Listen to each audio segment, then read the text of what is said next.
माझं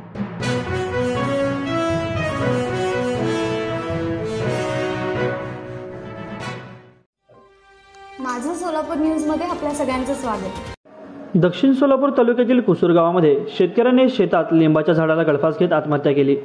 दोन्ही मुलांना दुचाकीवरून शाळेत सोडल्यानंतर काही वेळातच कुसूर दक्षिण सोलापूर येथील तरुण शेतकऱ्याने गळफास घेऊन आत्महत्या केल्याने गावामध्ये शोककळा पसरली।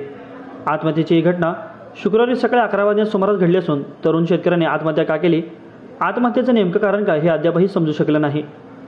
माळप्पा रेवाप्पा दुधाळे वर्ष 35 असं तरुण शेतकऱ्याचं नाव असून सकाळी 11 वाजेच्या सुमारास वडापूर रस्त्यावर शेटप्पा कोळे यांच्या शेतातील लिंबाच्या झाडाला माळप्पा रेवाप्पा दुधाळे हा तरुण शेतकरी गळफास घेतलेल्या अवस्थेत दिसला।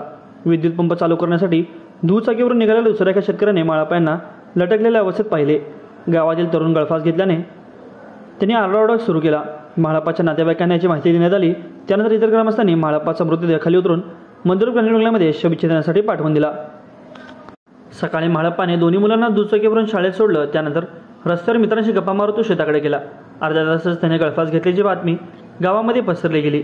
मोठा माळप्पा गेले काही वर्ष वडिलोपार्जित शेती करत असून जोडधंदा म्हणून तो ऊस वाहतुकीचा व्यवसाय करत होता। ट्रॅक्टर असून देखील तोडणारी टोळी तसेच प्रतिवर्षी जोड वाहतुकीला चांगली रक्कम मिळत होती, तरी त्याने आत्महत्या का केली याचं अद्याप नेमकं कारण समोर आलेलं नाही। माझं सोलापूर न्यूज या यूट्यूब चॅनलला सबस्क्राईब करा आणि बेल आयकॉन प्रेस करायला विसरू नका।